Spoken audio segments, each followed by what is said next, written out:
আমি আপনি আল্লাহ তাআলার কাছে মানুষের গড়ে জন্ম নেওয়ার জন্য দরখাস্ত করতে হয় নাই। আমি আপনি মানুষের মতো মানুষ হওয়ার জন্য আল্লাহর কাছে দরখাস্ত করতে হয় নাই। আল্লাহ নিজের থেকেই মায়া করে মহব্বত করে আমাকে আপনাকে মানুষের গড়ে জন্ম দিয়েছে।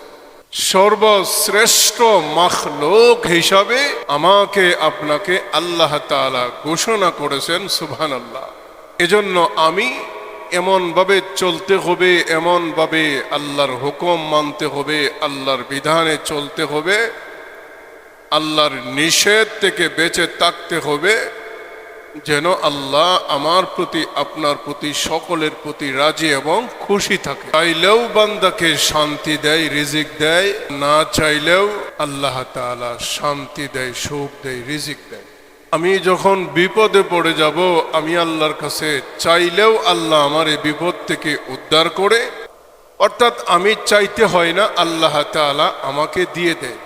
তার নামই আপনি রব্বুল আলামিন। রব ওনাকেই বলা হয় যার কাছে প্রয়োজন চাইতে হয় না, নিজের থেকেই বান্দাবান্দির প্রয়োজন মিটায়া দেয়, বান্দাবান্দির অভাব অনটন দূর করে দেয়, তাহাকেই রব বলা হয়।